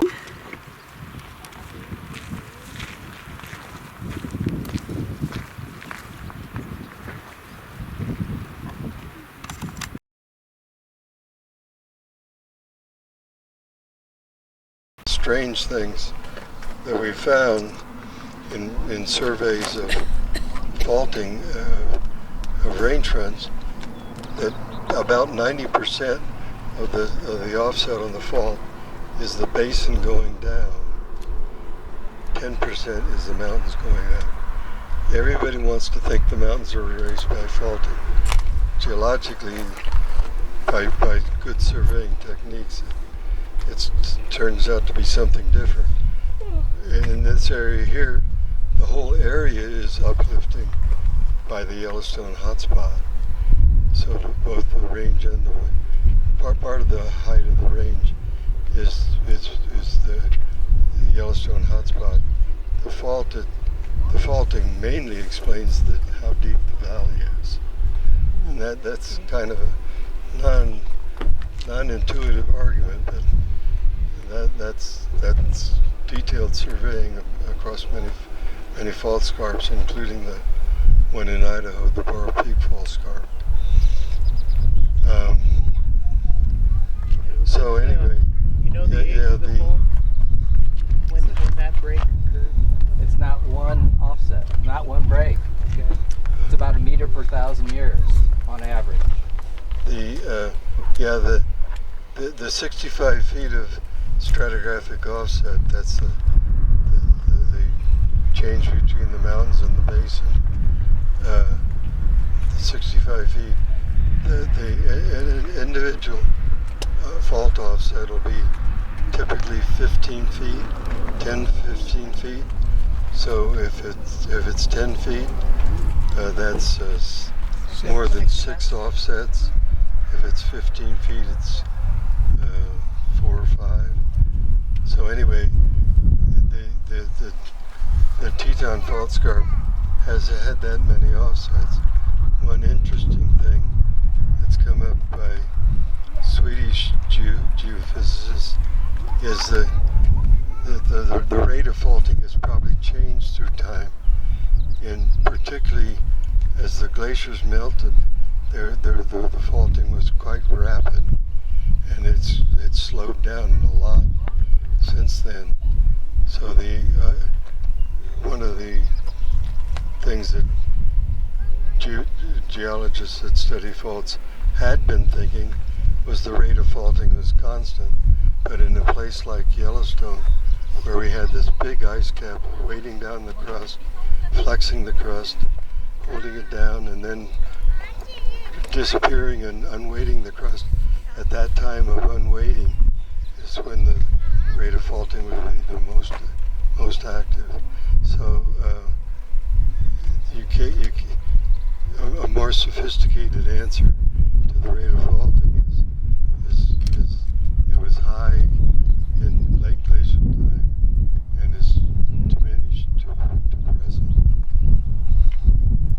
The estimates just take a glacial age of 14,000 and present, and they say it's distributed evenly through time. I think it's this kind of curve, and so this is maybe where geologists have been overestimating the problem. There's a lot of design of structures in Jackson that are based on the average rate of faulting, but this probably doesn't account for it diminishing through time. The high rate of faulting was during at the time the ice was melting, and it took modelers from Sweden to figure this out. I'm trying to remember Andrea's name, but anyway, she published a quite interesting paper on this topic. I can. Another thing I'd like to add: when this weight of the ice cap was on Yellowstone, it depressed the whole area. So the Snake River that had a gradient like this back tilted its gradient. And one of the reasons that there's so much outwash in Jackson Hole is the Snake River was flowing, had to increase its gradient to get back to its regular gradient, and then it had such a great amount of debris from the glaciation that it had to increase it in even steeper. And so that's the combination of the isostatic depression of the crust, as well as a great supply of sediment, is part of the reason there's so much outwash in Jackson Hole. Great question. So Bob has spent a chunk of his time doing some great geomorphic mapping of alluvial fans and sequences in the Star Valley, and so that's a good question, which we're maybe hoping you can answer. Well, what we find in the Star Valley is that old landforms like Bull Lake are at the end of the fault, and as they disappear towards the middle of the fault where most of the subsidence would be. And so at the ends of the fault we get 140,000-year-old landforms. In the middle of the fault we get 10,000-year-old alluvial fans. And that's kind of what you typically expect. At the end of the fault, nothing sinks. Yeah. Middle of the fault, everything sinks. So I was wondering about, the Bull Lake out here should be. Is Timber Mountain Bull Lake? Yes.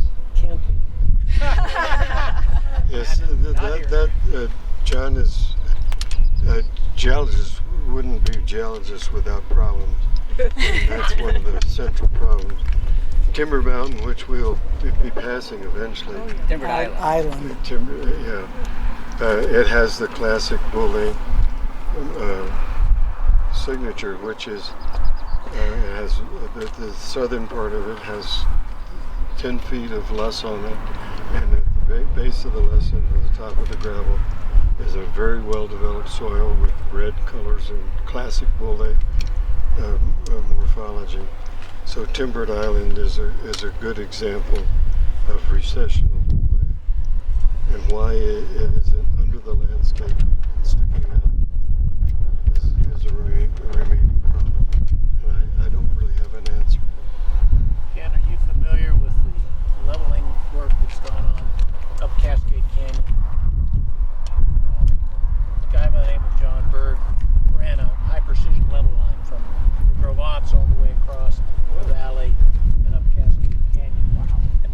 back and repeated it to see, because they specifically wanted to measure the amount of subsidence in the valley. The only problem was when they came back and did the repeat measurements, it wasn't actually subsiding, it was bulging up right at the fault face. There are GPS stations on both sides of the fault. The University of Utah maintains that. They publish the data. It's very readily available. And today, based on their data, there's compression across the Teton Fault, not extension. Really? Today. And I don't understand that. So How long everybody's is got today? the last 20 years. So it probably has to do with uplift of Yellowstone. Yeah, the Yellowstone is complicated. One, the modeling of the Teton Fault as the Teton block comes eastward, the fault dips to this direction, so the Teton block gets more underneath us as you go deeper, and that produces an effect. The other thing is Yellowstone is a very active magmatic system, and so yeah, geologic things are they usually end up at some point at which beyond which you can't be sure. Still a good idea to have earthquake insurance. Yeah. It's cheap here. Into the woods? So, yeah, I think geologists wouldn't be geologists without arguments, and I think the good side of this is, of course, it keeps the science going. So trying to understand, is there a plume? If there is a plume, where does it come from? No, there's not a plume, and this is why. That's all advancing the science, as is things like Bob's question of well, how can this be Bull Lake? Geologists also would not be geologists without beer, and I do have a cooler of beer in the bus for this. We're approaching our last stop, so that's in the back. The beer's hidden under the LaCroix, so anyway, you have to dig for them. At this point, we're going to take a little walk. There's a faint trail through the woods, not very far, to look at some nice boulders. Still be thinking about your muddiest points, and we'll continue on to the last stop. Scoop on the Idaho field trip. Yeah, we might have to change the date because I scheduled it on the Tin Cup. Tin Cup is living. So they have runs so close to those. So I'm very close to sending out Totally unlucky glacial deposits. Fortunately, BJ. Does that ring a bell? Remember, that's the day of the Tin Cup. What is that?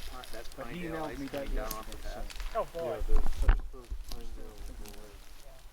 Well, that's what I've wondered. I've always wondered. It's going to start at 11. Plenty of time to do it. Got to start The field trip. Bull Lake is this Tin Creek in Star Valley? John, What is about shooting over here for a minute?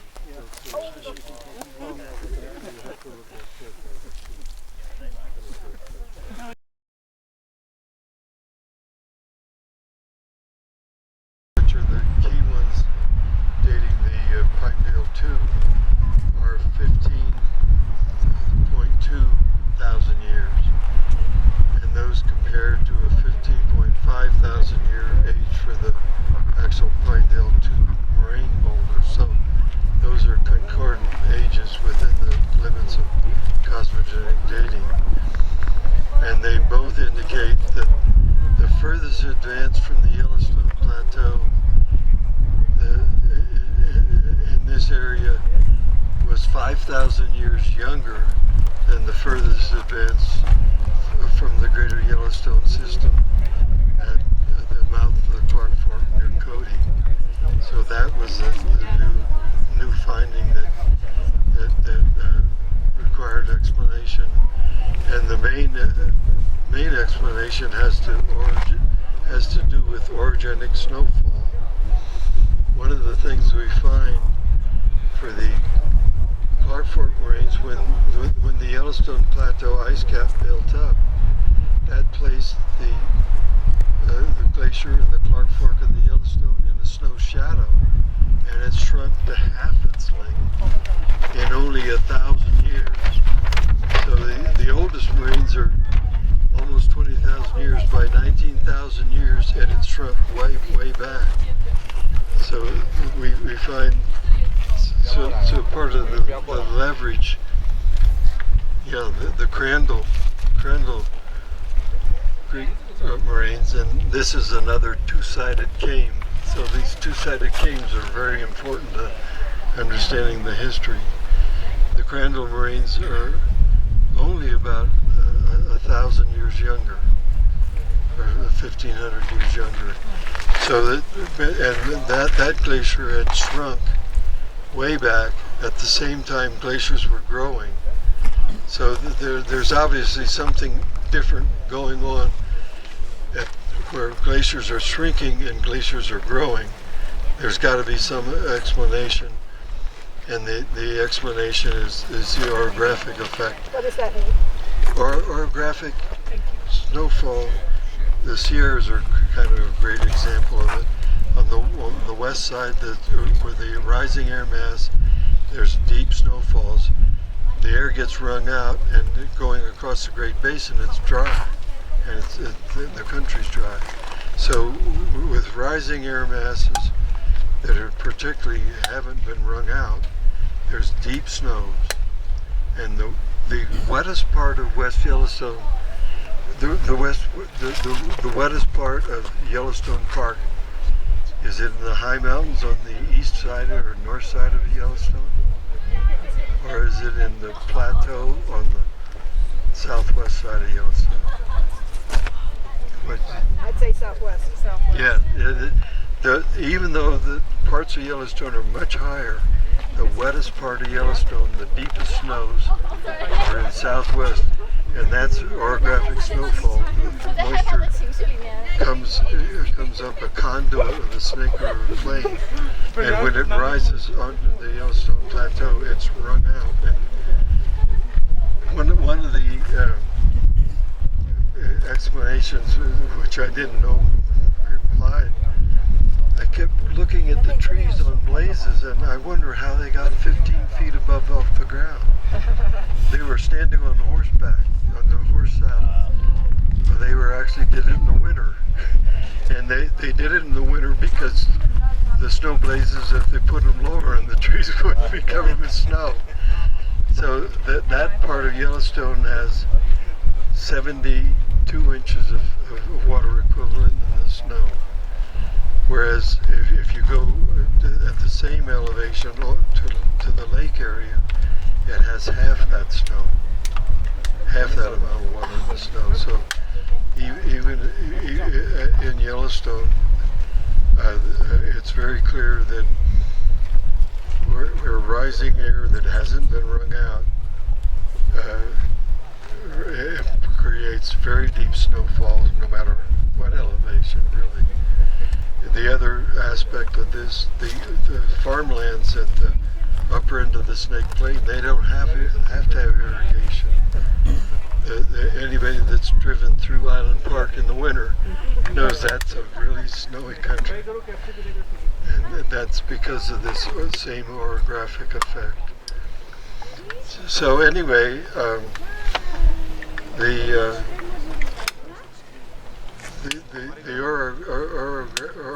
orographic effect and snow shadow effect, the combination, deep snows where rising air mass that hasn't been wrung out, and once air mass is wrung out, descending air mass is much drier and the glaciers get much smaller, and this progression happened through time.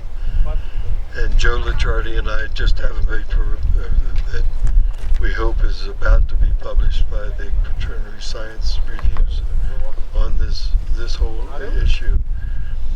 And one sort of important thing about Yellowstone, no place else has it been demonstrated that this happened. In the modeling of big ice caps, where they don't have the mountains to sort of define the glacial positions, they modeled it, but as you know, people kind of are distrustful of models that aren't proven by actual field observations. So we think in Yellowstone we actually have a demonstration of this effect. The other thing, we're looking at Jenny Lake. Maybe we can pull that down. And the steep. So, and just to make sure everyone's on the same page, we are on a moraine right now. And you can see the moraine continuing, at least from where I am, around and damming this lake. So glaciers coming right towards us came out into this area, carved out the depression where Jenny Lake is, and those glaciers deposited material on their edges, which now form the natural dams for Jenny Lake. You know, there's a trail around Jenny Lake. If you hiked along that trail, would that be on the moraines? Yep. Yeah. Really cool. Exactly. Most. Jenny Lake's about 250 feet deep, so it's a deep lake, and one of the things that's happening is the glacier filled this valley and filled Jenny Lake, and the outwash kept grading. So part of the reason that Jenny Lake is so deep is the outwash was building up concurrent with the occupation of the lake by a glacier. So this again is this thick outwash, and we John and Good and I logged a water well for the Jenny Lake Lodge out in the gravels just half a mile east of here. And it was about 270 feet before we saw a break that we thought was the end of outwash deposition of the Pinedale glaciation. So one of the features of the landscape prior to the Pinedale glaciation, the landscapes look a lot different here than they do now, with 200 or 300 feet of gravel deposition. The other thing about that well is that they could water Jackson with it. It was, once they got into the outwash gravel and below the water table, it was porous gravel, and it would supply an infinite amount of, almost infinite amount of water. The Teton Fault, the very steep slopes of the granite, you can see from the lake level up about 150 feet. It's quite steep, rocky slopes. And there's a waterfall in that area. Somebody may remember the name of it. Hidden Falls. Hidden Falls. The one everyone goes to. It's called Hidden Falls. Yeah, it's well hidden. It's like Lake Solitude. And that basically, that steep slope of the granite is due to offset on the Teton Fall. And it of course, just as it continues below lake level as well. We just can't see it. One of the things, I'm going to tell a little story. The next valley, the next big valley to the right that I'm pointing to with the phone is called Hanging Valley. Hanging Canyon. And John Good and I worked our way up the axis of the valley, and then we walked over to the glacial moraine, and we started walking down. The moraine has trees on it. I hope you can see it. It's on the right side of the valley. And as you come down the glacial moraine, we were walking merrily down the glacial moraine, and then we got to this place where we couldn't figure out how we could get down. And we at times the lighting is right, and this shows up as nearly white. And we were first challenged by how do we get out of here? And then we said, What is it? What is it? What do you think it was? Teton Fault. The Teton Fault, yes, exactly. And it was such a steep escarpment that boulders would roll out of the escarpment and pile up at the bottom of this thing.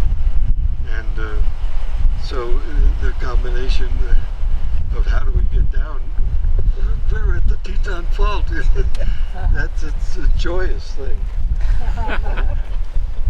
But you had to go back up to get out, right? And you can see that the glacial moraine from the Hanging Valley joins the Jenny Lake Glacier and forms the glacial moraine that encompasses the lake.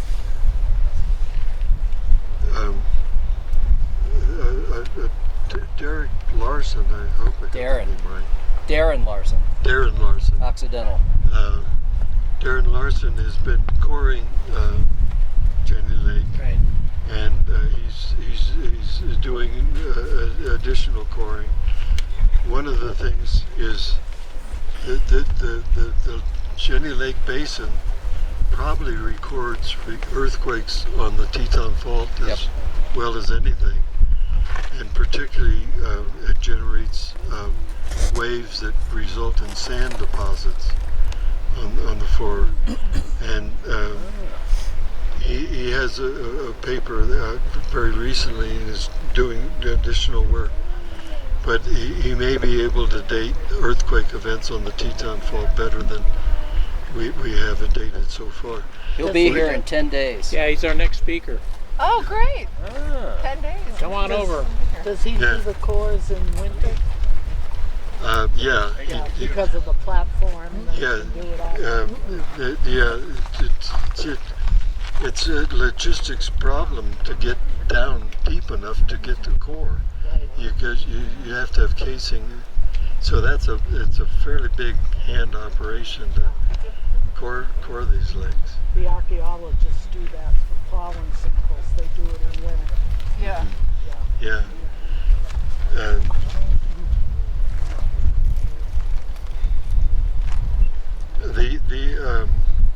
some other geology has dated the deglaciation of the valley. I think the 14.9 may be the age of the moraines here. It's you go all the way up to Lake Solitude and boulders in that area there, and they're just about 1,000 years or 1,500 years younger than the ages here. So the valley of Cascade, I guess Cascade Creek? Cascade Canyon. What? Canyon. Yeah, the canyon of Cascade Creek is deglaciated quite rapidly up to Lake Solitude from a position when the glacier was here.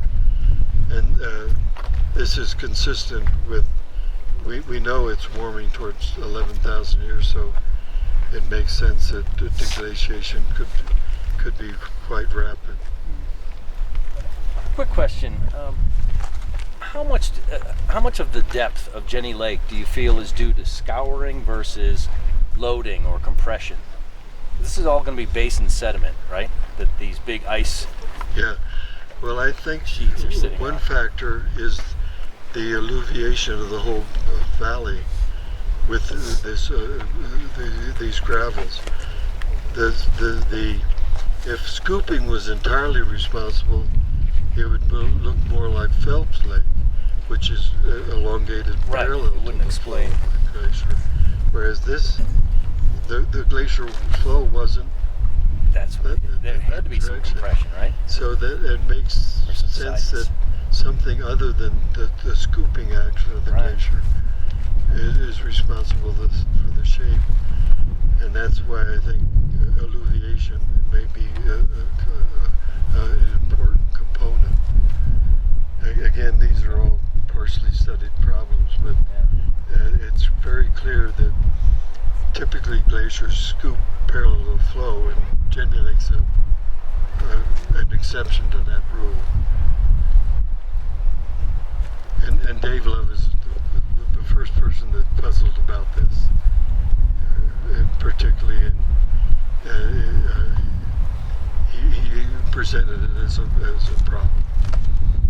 Is it true that the glaciers coming out of Lee Canyon, Moran Canyon, were big enough that they did actually join the big Snake River glaciation as opposed to down here? Yes.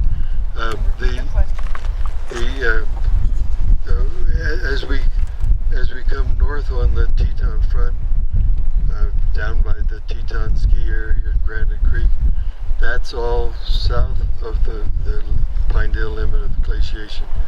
As we come north, the last lake that was separate from the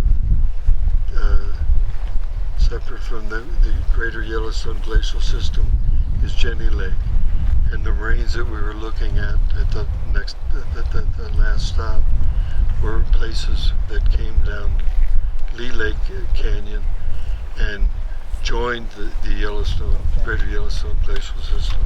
So that moraine is a composite of glaciers from both places. All right. Whereas this moraine is just Teton glaciers. Yep. No mud.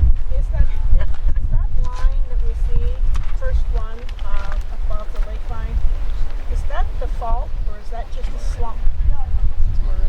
The moraine? So there's the moraine is coming The down dipping this way. one, Yep. And then there's that's another a one moraine. cutting across. Okay. Yeah. There's a basin that has a lake in it. Some Teton folks may know the name of the lake. It's a woman's name. Laurel Lake? Laurel Lake? Yeah, that sounds about right. Laurel Lake. Yeah. The place we were looking at the Teton Fault is the direction I'm pointing right here. And there it's one strand. As you come towards Laurel Lake, the Teton Fault separates into multiple strands. And there's strands above Laurel Lake, and there's strands at Laurel Lake and below Laurel Lake. So the Teton Fault becomes kind of like a misbehaving child. It separates into strands. I like it when it has one strand because it's a lot simpler to deal with. Elizabeth, you can see both up there. As you can see on the hillside here, there's 3 strands.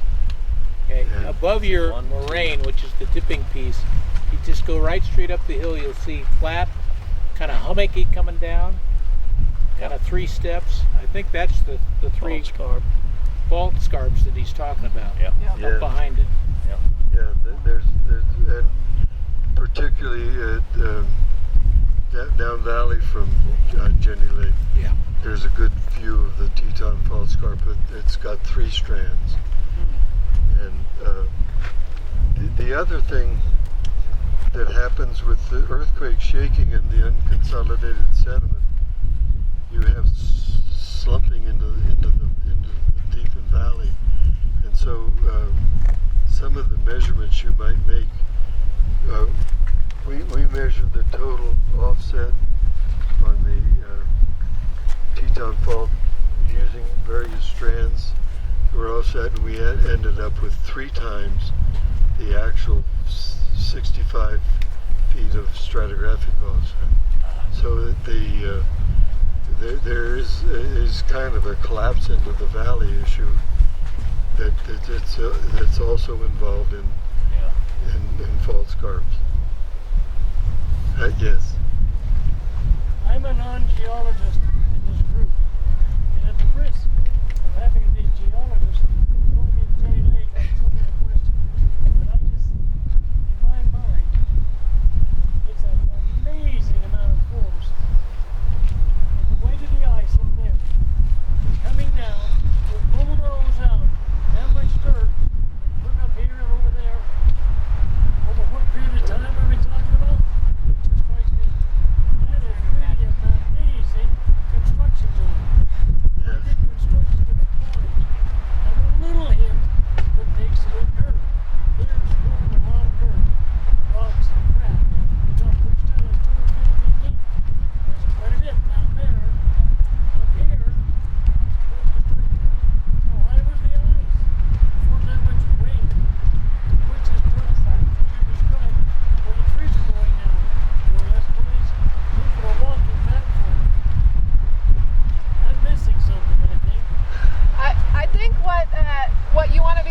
about too, though, is that it's not just a matter of the glacier pushing, but also once, imagine that the glacier is sitting here, and then you also have the conveyor belt. So you have the upper layers of ice that and snow that are passively moving rocks along and dropping them off at the edges, so that it's not just a matter of mechanically. I agree with you that to push all that's a lot, right? So then the other part of that is that you have this conveyor belt that as rocks fall onto the ice up above, they're moved down through the flow of ice and dropped off on the edges over thousands of years of time. So, good question. No, thousands. It is a lot, but you're exactly right. These glaciers do a lot of work. They're hard-working American glaciers. So, yeah. They physically push this dirt over here slowly and over there, and over other places. They still say that is one major piece of dirt movement. Well, now, Dennis, you got to remember, you see that U-shaped valley up there? I do. The glacier carved that whole thing too. So it used to be mountain. That used to be hard rock that the glacier cut down that U-shaped valley. Yeah. So don't stand in front of a glacier. That was my imagination. Or if you do move in a doubt, move within You're 1,000 going to be years. moved. Yeah. One Not to thing- move fast, but you need to move. Yeah. One thing that's hard to imagine, and I'm asking you to kind of imagine it, but we have a glacier front, and at the front of a glacier, it's very steep, and so from here where we're sitting, the glacier is going to be rising steeply. It's going to be above it's going to be approaching the tops of these trees, and it's going to be increasing in altitude towards the canyon. So when we put the glacier in, then we have the slopes to accomplish this great amount of work. If you don't have that steep slope and that gravity acting on that steep slope, glaciers couldn't do what they do. Me too. Take Go to Alaska. You'd have to sit. Yeah. So is that the most of the science?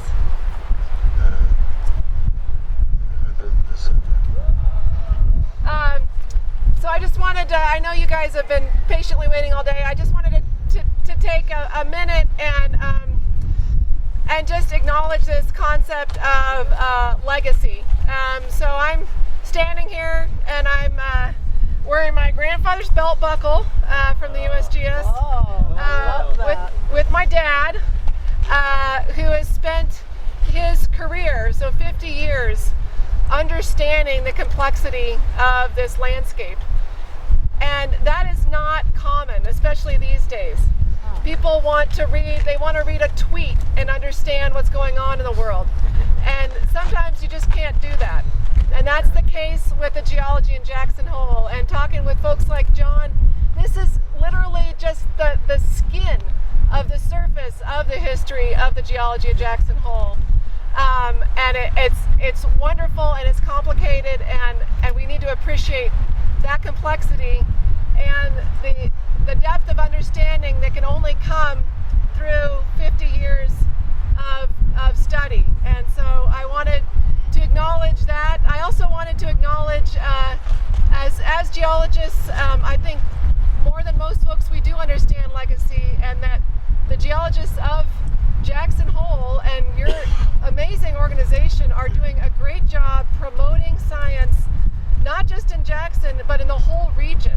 So my colleagues and the world, I have colleagues from Boise State, my colleague HP, he said, man, have you gone and talked to the geologists of Jackson Hole? They're awesome.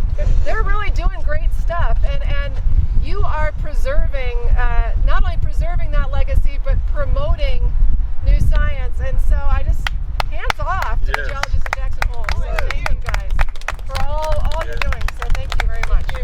And thank you guys for spending the day with us and sharing your memories and legacy. Thank you. Oh, we've got more memories. More beer. We'll bring out the memories. You can do that on the bus going home. I also want to sort of qualify. I've been involved in the geology of Yellowstone for 50 years, but I've done a lot of other things as well. And it's sort of just keeping track of the problems and pecking away at the problems and working on them because of my curiosity. So I just wondered why this is so. And so over 50 years, I've spent maybe a quarter of my time on problems associated with Yellowstone, but they've always been on my mind. But I didn't have 50 years of study single-heartedly at this terrain. The scientific curiosity